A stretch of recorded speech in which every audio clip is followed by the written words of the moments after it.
Հայ գյուղացին ցավեր ուներ, խեղդված իրեն խուլ խրճիթում, այն ցավերին լեզու տվիր ու խոսեցրիր ամեն սրտում։ Պերճ Պրոշյանի և Թումանյանի ժամանակներից ինչքան ջրեր են հոսել, դարը դարին է հաջորդել, սակայն եթե այսօր էլ Թումանյանը ներկա լիներ, գուցե թե նույն գնահատականը տար Պերճ Պրոշյանի արած թողածին, որովհետև կարծես թե աշխարհում շատ բան է փոխվել, այո, բայց միաժամանակ ոչինչ չի փոխվել։ Դարձյալ հացի խնդիր է, սիրո խնդիր, արդարամիտ մարդու խղճի ու խղճմտանքի խնդիր։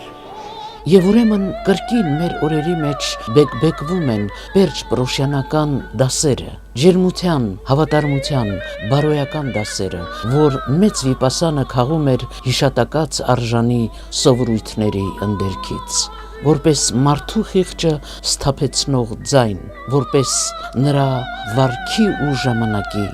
առհավատչա։ Մի բան, որ ըստ Պրոշյանի կամ դափնի պսակ կամ հանցավորի սև կնիքն է դնում նրա ճակատին։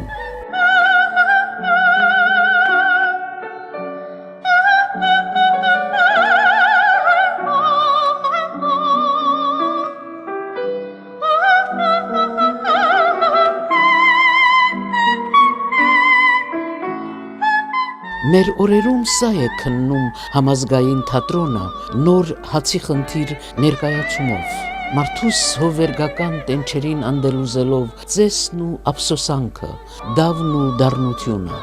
մահն ու սերը։ Տարան, մարը!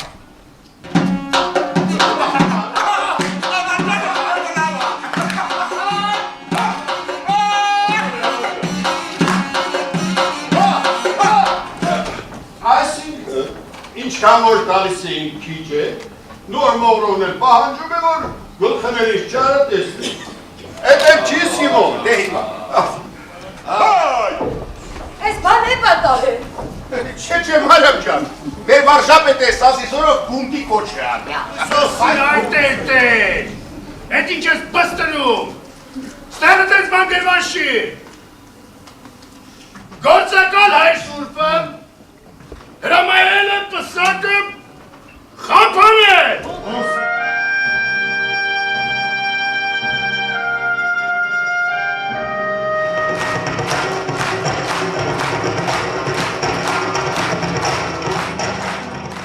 Պերճ Պրոշյանը իր բոլոր գործերի մեջ, անգամ Խաչատուր Աբովյանի ներկայությամբ սերտած դասից միջև Արարատյան դաշտի ջանգյուլում ու նանիք, որոնեց, գտավ ու կորցրեց խղճի սարսուրները, ողբերգորեն ապրեց երանելի անցյալի կորստի էլեգիան ու արձանագրեց. մի անմխիթար ապագա է գուշակում մեզ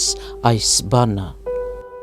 Պերճ Պրոշյանի որ ստեղծագործությունից այս մտածումը հաստատող օրինակը բերենք, Սոս և վարդիթերը թերթենք, կռվածաղիկը, ցեցերը, թե հացի խնդիրը, կամ Բղդեն, Հունոն, Շահեն գործը, ողջը հիացում, անցնող բարքերի, մեռնող աշխարհի ափսոսանք, ընդվզում, խառնակություն ու բաբելոնյան աշտարակաշինություն, Պրոշյանի խոհերն են ու տագնապը, թե մեր պապերը կընտելանային արդյոք կործանվող աշխարհին, նույն պահին էլ գրողը երանի է տալիս, բարեբախտ էին նոքա, որ մեր օրերը չտեսան, եթե ոչ ռոպեական կատվածի կհանդիպեին, զի աշխարհքս քանի գնում չարանումա, մեզանից հետո Աստված ավելի չարից փրկի։ Մենք հլա ողորմություն ենք, որ այս վախտին ենք ռաստ եկել, վայ մեզանից հետո եկողներին, ջուրն եկելա նրանց տարել։ Ով կարող է ժխտել, որ այսօր էլ լսվում է պատրանաթափ գրողի հառաչանքը, ափսոս ժամանակ, մեր վախտն էլ մի վախտ էր, թռավ էլ ձեր չի ընկնիլ։ Այս սենտիմենտի մեջ գրողը պարտականության բեռ է վերցնում ու հանձնարարում եկողներին, գրովի լույս հանել այն անգին ավանդությանց հիշատակները, որոնք բոլորը մեր ազգի կենաց պատիվն են պարունակում իրենց մեջ, և պարտավոր ենք մինչև հավիտյան հասցնել։ Պրոշյանի մասին խոսել նշանակում է մտաբերել Խաչատուր Աբովյանի գրական դպրոցը։ Աբովյանը ստեղծեց գրական դպրոց, որի ներկայացուցիչներից են Պրոշյանը, Աղայանը, ուրիշներ, այդ դպրոցի վերջին ներկայացուցիչը եւ այդ դպրոցը փակողը Հովհաննես Թումանյանն է։ Սա մեր գրականության պատմության այսպես առանձնացող ինքնատիպ փուլերից մեկն է։ Պրոշյանն իր առաջին երգը գրեց 1860 թվականին։ Հիշենք, 1858 թվականին լույս էր տեսել Խաչատուր Աբովյանի «Վերք Հայաստանի» վեպը։ Ահա կարճ ժամանակ անց վեպը ընկնում է Պրոշյանի ձեռքը, մի շնչով նա կարդում է այդ վեպը, ներշնչվում, ոգևորվում, և նրա առջև էլ կանգնում են իր տեսած կերպարները, հայոց բնաշխարհի իր հերոսները։ Ահա այս մտայնությամբ և այս նյութով նա գրեց իր «Սոս և Վարդիթեր» վեպը, հետագայում հաջորդեցին բազմաթիվ այլ վեպեր։ «Սոս և Վարդիթերը» որպես առաջին երգ առանձնացնում եմ նաև այն պատճառով, որ այն նպատակով նաև, որ դրան անդրադարձավ Միքայել Նալբանդյանը, մեր հանրագիտակ, գաղափարախոս, խոշորագույն ներկայացուցիչը 19-րդ դարի, որ ամբողջ դարի առանցքն է, դարաշրջանի ոգին է։ Այո, Պերճ Պրոշյանի համար շրջադարձային եղավ «Վերք Հայաստանի» վեպը և տրտմաթախից արտասուք և ուրախության արտասուք թափեցի, խոստովանում է ապագա գրողը։ Նրա սերունդն իսկապես սիրահարվեց ազգագրական գծին։ Հիշատակենք Պրոշյանի ուսուցիչ Հակոբ Կարինյանի խոսքը. «Դու աշխարհաբարի հարազատ մշակներից մեկն ես լինելու, Աբովյանցը փակ լեզուտ բաց արավ, Պրոշ, շարունակիր, նայիր քանաքերն անմահացրեց, դու էլ քո աշտարակը անմահացրու»։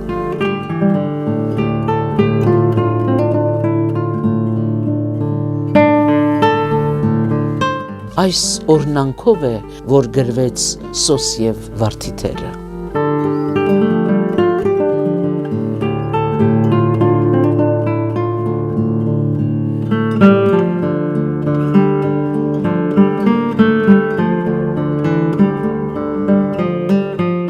Միքայել Նալբանդյանը վեպի արժանիքների շարքն է դասում վիպասանի սերտ կապը ժողովրդի կյանքի հետ։ Ամենից առաջ գրում է Միքայել Նալբանդյանը. «Քննելիքը ազգի կյանքն է, որի վրա կառուցանում է նա յուր շինվածքը և ռեալիզմը։ Համարձակ կարող ենք ասել, որ Արգո հեղինակը իր նկարագրած կյանքի վերաբերությամբ ոչ ավել և ոչ պակաս մի անխարդախ հայելի է, ուր ցոլանում են բնության ճառագայթք։ Մենք նայեցանք այդ հայելու մեջ և տեսանք, ինչ որ ցույց է տալիս նա, և ծանոթ լինելով մեզ նորացույց տված բնությունը, վկայում ենք հայելու արժանավորությունը»։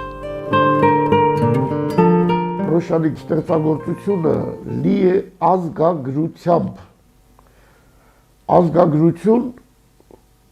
իր մեջ ներգրավում է և բանահյուսություն, և ժողովրդի կյանքու կենցաղ, և բազմաթիվ այլ, այսպես կենցաղի, սովորույթի, նիստուկացի երևույթներ, որոնք եթե Պրոշյան արձանագրած չլներ, հավանաբար շատ բան կորած կլինեին մեր հիշողության մեջ։ Այս տեսակետից Պրոշյանի գրքերը հայ կյանքի յուրովի այսպես պատկերազարդ ասեմ, նկարազարդ ասեմ, էջեր են, հայ կյանքի էջեր, որոնց մեջ տեսնում ենք մեր ժողովրդին իր կենցաղով, իր ապրելակերպով, իր ուրախություններով, իր տխրություններով, իր դեմ հարուսված հազար մի տեսակ հալածանքներով եւ այլն։ Ժամանակակից գիտակցության մեջ համարվում է իր դառնաբրած գրող։ Դեռևս դարասկզբին 20-րդ դարասկզբին Տերյանը մի առիթով ասում է, անդրադառնում է հայ գրականությանը եւ ասում է մի իրականություն, ասում է գրական մի իրականություն, որտեղ պրոտոկոլը անցնում է վեպի տեղ, պրոտոկոլը վեպի տեղ։ Մասամբ նկատի ուներ նաեւ Պրոշյանի վեպերը, որոնց հանդեպ նրա վերաբերմունքը բնականորեն այն չէր, ինչ պետք է լիներ, եւ այս վերաբերմունքը մշտապես ուղեկցել է Պրոշյանին։ Նա, այո, արդիական հեղինակ չէ իր, այսպես լեզվամտածողությամբ, ապագային ուղղված իր կանխադրույթներով, կանխատեսումներով, բայց նա գրող է, որ պատկանում է իր ժամանակին, ով իր ժամանակի պատկերը հիանալիորեն ներկայացրել է եւ նրանից լավ ներկայացնողը անշուշտ կան, բայց նա բաներ կան, տեղեր կան, որ անփոխարինելի է։ Իսկ հատկապես կերպարների այն շարքը, որ նա բերեց Հացի խնդիր, Ցեցեր, Բաղդե վեպերով, դրանք անփոխարինելի են։ Դրանք ամեն կերպ հայի ազնվական բարձր տեսակը իջեցրել են չարչի, առևտրականի, այսպես խափողի, գողացողի, սրիկայի աստիճանի։ Այս կերպարները իրոք տիպեր են եւ այս տիպերի համար Պրոշյանը անպայման իր տեղը կպահպանի հայ գրականության մեջ։ Պրոշյանի ժամանակ հայ կյանքը ներկայանում էր գյուղաշխարհով։ Քաղաքային կյանք դեռևս գոյություն չուներ։ Իհարկե կար Պոլիսը, կար Թիֆլիսը, երկուսն էլ մտան գրականության մեջ, Պարոնյան, Նարդոս, Զորապ, Շիրվանզադե, բայց իշխողը գյուղաշխարհն էր։ Եվ բնական է, որ Պրոշյանը պետք է հայ կյանքի այդ հիմնական զանգված ներկայացնողների գրողը լիներ։ Պրոշյանի լեզուն Աբովյանի լեզվի շարունակությունն է, բնաշխարհիկ հայերենը, արարատյան բարբառը։ Այդ լեզուն իր մեջ կրում է բավականին հարստություն, որովհետև կենդանի լեզու է, հյութեղ լեզու է, արհեստական լեզու չէ։ Այնույն այդ ժամանակ լեզվի հարցերի շուրջ բանավեճեր էին ընթանում եւ աշխարհաբար արևելահայերենը աստիճանաբար հաստատում էր իր տեղը։ Դրան զուգահեռ ստեղծվում էր նաև հյուսիսափայլյան հայերենը, ինչը ուներ մի քիչ արհեստական բովանդակություն, որովհետև նախ կտրված էր մայրենի հայրենի երկրից,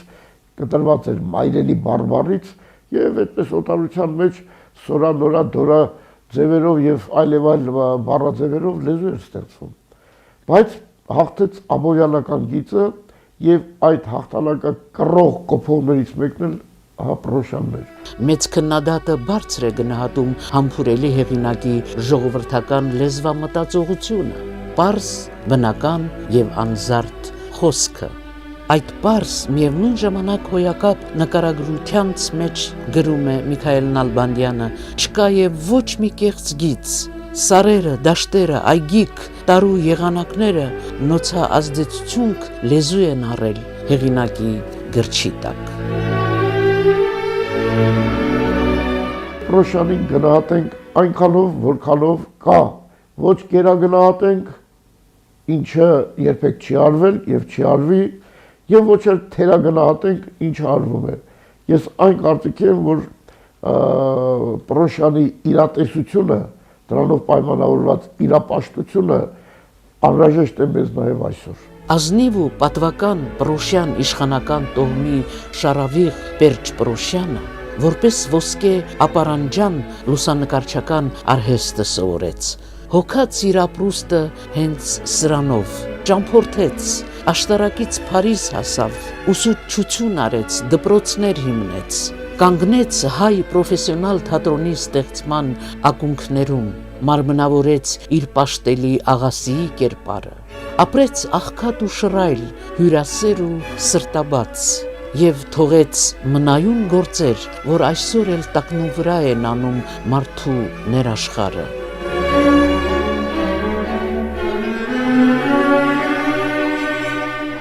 Պրոշյանի դերն ու նշանակությունը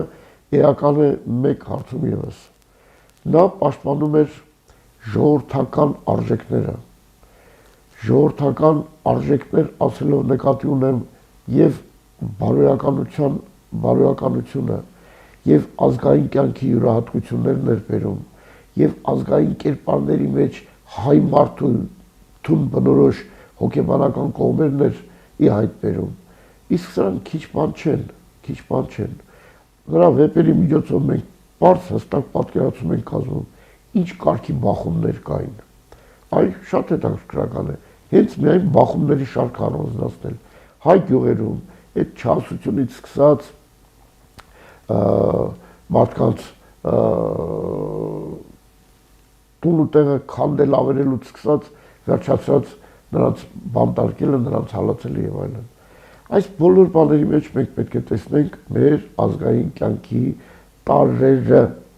եւ սրանցով համախմբենք այն ամենը, ինչ կոչվում է 19-րդ դարի հայ գրականություն։ Պրոշյանը գրում է Ղազարոս Աղայանը 88-ի օգոստոսի 5-ին իր մի հոդվածում։ Հավասար էր իր ժամանակի մեծությանը, իր ժամանակի հարազատ զավակն է եւ այնքան գործ է կատարել ազգային ասպարեզում, ազգային կրթության գործում, որքան ոչ ոք իր ժամանակակիցներից։ Եթե մեկ մարդուց հրաշք չեն պահանջում, կարծեմ այսքանն էլ բավական է, որ ազգը գնահատե եւ պահպանե ժամանակակից գործիչներից մեկին Պերճ Պրոշյանին։ Եվ դրանից միայն մեծապես կշահվի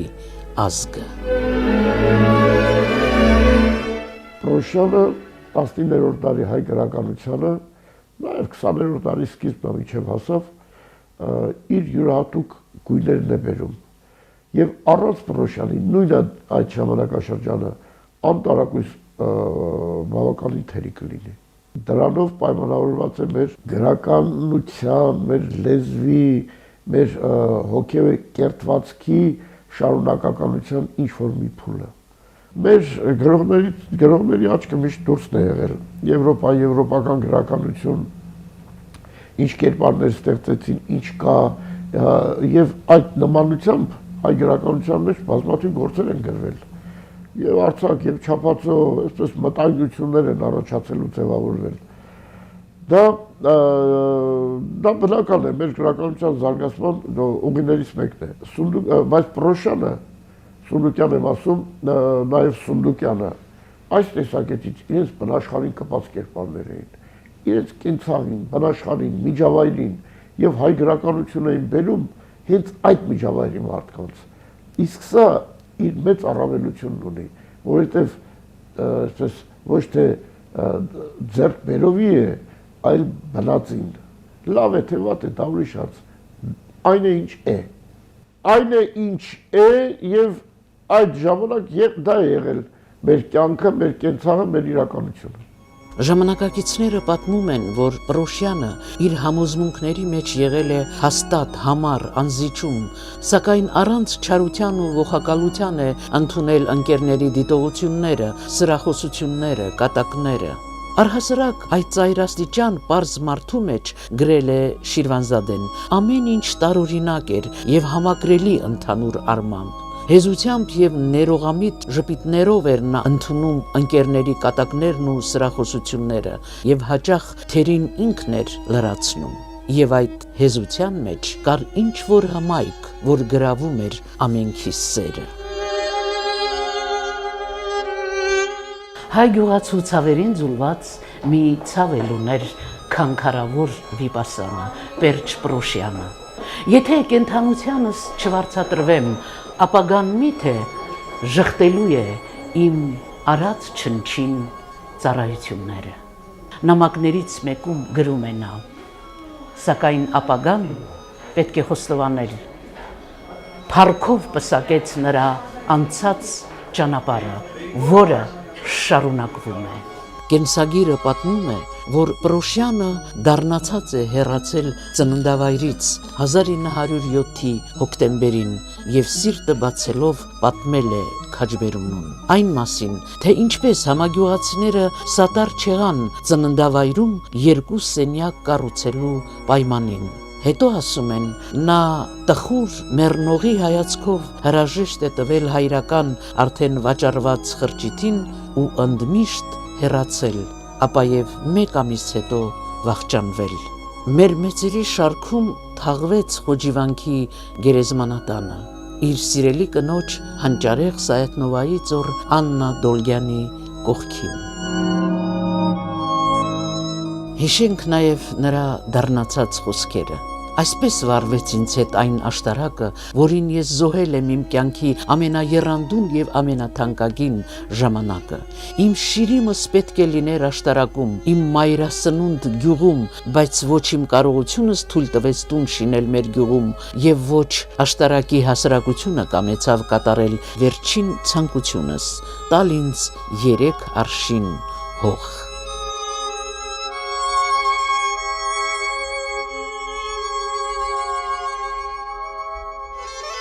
Բայց մենք երթանք դարձյալ աշտարակ, կասեր Միքայել Նալբանդյանը, Բաքում ժողովրդի հոգվո պատկերն է, բնությունն ու մարդը։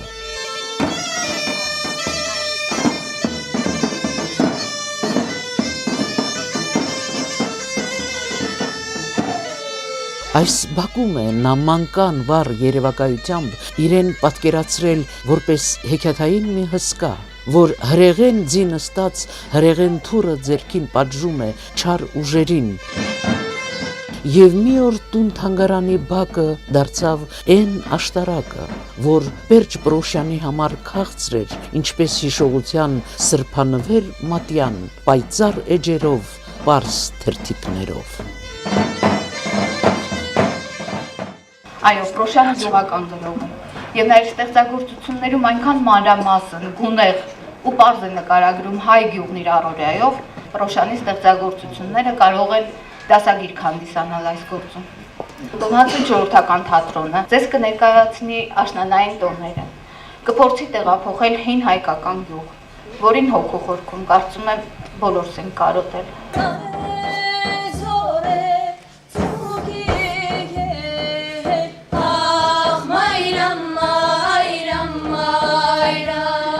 Կային ժամանակներ, երբ Պրոշյանի հատորները իրենց պատվավոր տեղն ունեին մեր բոլոր օջախներում, ժամանակ կար, երբ հայ դպրոցականը, եթե հարակից այլ գրականություն չբացերել, միևնույն է իր դասագրքերից իմանում էր, որ մեր մեծ լուսավորիչը Խաչատուր Աբովյանը, երբ որ որպես դպրոցական տեսուչ այցելեց աշտարակի դպրոց, նրա համար ամենամեծ հայտնությունը եղավ 8-9 տարեկան մի մանչուկ Հովհաննես Տեր Առաքելյանը, ով վաղուց առաջ էր անցել իրենից 5-10 տարի ավագ դասընկերներից, յուրացրել էր Չամչյանի քերականությունը, Նարեկացու տաղերը, աղոթքները, ժամանակի գրականության այլ ընտիր նմուշներ։ Աշտարակը ի տարբերություն մյուսների այն բացառիկ բնակավայրերից է, որտեղ բնակչությունը միատարր է եղել, ազդեցություններ չի կրել, այսինքն այն ամենը, ինչ ներկայացնում է Պերճ Պրոշյանը, տոհմիկ անխառն հայկականն է եւ սրանով ավելի արժեքավոր է։ Եվ մեկ այլ հանգամանք, երբ որ նա այդպես իր բոլոր նյարդերով ապավինեց Վերք Հայաստանին, նաև աշտարակցու սնապարծությունը մի քիչ խոսեց մեջը, այսինքն նա երթվեց իր ծննդավայրը նվիրական նույնքան հռչակավոր դարձնել, որքան Աբովյանը քանաքեռը դարձրեց։ Նաև այս առումով աշտարակցիները մշտապես հպարտանալու առիթ ունեն, մշտապես հիշելու եւ Պրոշյանի ժառանգությունը ոգեկոչելու պարտավորությունն ունեն։ Իր հայրենիքի, իր ծննդավայրի առավելությունները շեշտելու համար Պրոշյանը հաճախ է դիմում համեմատությունների, ենթադրենք աշտարակցի աշխատավորներին համեմատում է հարակից գյուղերի, շեների, Օշականի, Կարբիի, Մուղնու աշխատավորների հետ եւ ցույց է տալիս, որ մի աշտարակցի աշխատավորի համեմատությամբ մնացած բոլորը թամբալներ են,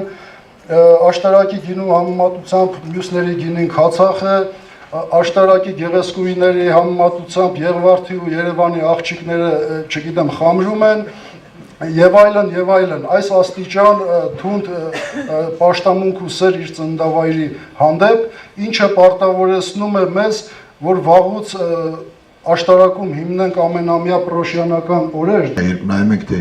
ինչ քաոս է տիրում այսօր սերնդի շրջանում, ինչպես են դրսի օրի բարքերը ներխուժում, դուրու պատուհան ջարդելով, թե ինչպես սերունդը կամաց աշճանաբար հիբրիդանում է, եւ մենք պիտի նորից ու վերստին վերադառնանք այո պրոշյանին իր այն նախնական գեղեցկությամբ մեր բարքերի կենցաղի ծիսական այդ ուրեմն շարակարգի պահպանվում են եւ հենց այդ բարոյականությունն է, որ մեր ազգային ինքնությունը պիտի պահպանի, որպեսզի մենք չնմանվենք այս շիլայի մեջ ուրիշների, այսինքն տարաձուլվենք հայ ինքնության խնդիրն է։ Ուրեմն զավեշտը որն է, մենք տեսնում ենք, որ 10 տարի 10-ամյակրթություն դարձել է 12-ամյակրթություն։ Իսկ նորից պնդում են ծրագրերի հեղինակները, որ տեղ չկա, դե իհարկե դասականներ շատ ունենք բարեբախտաբար, բայց պիտի անպայման մենք վերականգնենք Պրոշյանի լավագույն գործերը, մեր լրջագույն գրականագետները ըմբոստացել են, որ հանում, բայց 15 տարիա մատը քարին չի դերվում, մատը մատին չեն խփում, որպեսզի պարտադրեն կրթության եւ գիտության նախարարությանը իրենց համապատասխան ինստիտուտին, որ ոչ թե կրտեն մեր ունեցած ուրեմն արժեքները, այլ հնարավորինս ճոխացնեն եւ վերադարձնեն մեր ժողովրդին։ Այնպես որ դա մեր խնդիրն է։ Ես հիմա ուրախությամբ պիտի ասեմ, որ մեր դպրոցում, Տեր Պրոշյանի անվան դպրոցում, քանի որ ծրագրից հանված է Տեր Պրոշյանի թեման, մենք մեր դասղեկական ժամերը, որոնք դպրոցում պարտադիր տրվում են, դասղեկներին հանձնարարված է եւ յուրաքանչյուր դասղեկ իր դասղեկի ժամը նպատակային օգտագործում է Պրոշյան ուսուցանելու համար։ Եվ մեր դպրոցի երեխաները դպրոցն ավարտում են պրոշյանակետ, ով ինչքան կարող է։ Շնորհակալություն կազմակերպելու համար, շնորհակալություն կառավարությանը եւ նախարարին այս ամեն ինչին աջակցելու եւ շատ մեծ ցանկություն շարունակական տեսնելու այս ծրագիրը, այս process-ը։ Ես որպես պրոշյանական ցեղի ներկայացուցիչ ինձ իրավունք եմ վերապահում ձեզնից խորին շնորհակալություն հայտնելու այս ամենին կազմակերպելու, այս գողտրիկ հաճելի ցերեկույթ ասեմ, թե ամենայն դեպս այս երևույթը շատ հաճելի երևույթ էր։ Հուզված եմ, շնորհակալություն, զգացված ենք բոլոր պրոշյանների կողմից անթակույց շնորհակալություն։ Երբ հարցրեցի, թե վերջին անգամ երբ է պետ պատվերով հրատարակվել Պերճ Պրոշյանը, պատասխան ստացա, որ դեռևս խորհրդային տարիներին։ Ես կարծում եմ, որ այս խոսքը ես ուզում եմ ասել բոլոր այն պատասխանատուներին, ովքեր կազմում են ժողովածոներ, ովքեր նաև Պերճ Պրոշյանի անվան կողքին ամեն օր աշխատում են, եւ հորդորում եմ նրանց, որպեսզի իրենք մշակույթի նախարարություն ուղարկեն այն առաջարկները հրատարակչական ծրագրերի վերաբերյալ, որոնք խոստանում եմ մոտ ապագայում իրականացնել, որտեղ կարծում եմ դա երևի անթույլատրել էր եւ վերջինը ես կարծում եմ, որ այս հիանալի համագործակցությունը, որը սկսվեց Պերճ Պրոշյանի տուն-թանգարանի միջև եւ տոնացույց հասարակական կառույցի միջև, շատ ողջունելի է եւ ինձ համար շատ կարեւոր է, որ մենք մի քանի խնդիր այս համագործակցության շնորհիվ լուծում ենք եւ առաջին հերթին մենք մեր կենցաղը, մեր բարքերը եւ մեր ընդհանրապես տիպն ու ձևը ներկայացնում ենք այս մտավորական օջախի ներքո։ Թերևս դա ամենակարևոր խորհուրդն է, եկեք հավատարիմ մնանք մեր ավանդույթներին եւ այն մեծերին։ Մենք ավարտում ենք ոչ ամբողջական այս պատմությունը Ավետիք Իսահակյանի խոսքով ամբողջական, ազնիվ ու պատվական Պրոշյան իշխանական տոհմի շարավիղ Պերճ Պրոշյանի մասին։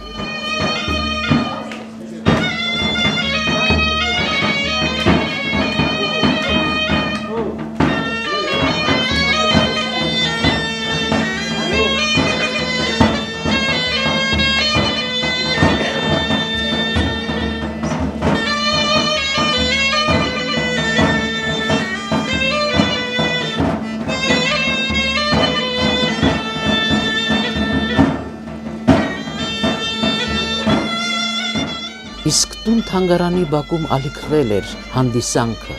բակ ու դուռ լցվել էին սոս ու վարդիթեր սիրահարներով, ազատաբաղց հունոներով, երկինքներից տեսավ արդյոք հարազատ ծննդավայրից դառնաթախից ապրումներով հեռացած գրողը, որ տունը շեն է եւ տան հավիտենական բնակիչն ինքն է Պերճ Պրոշյանը, պատիվ քերթողին։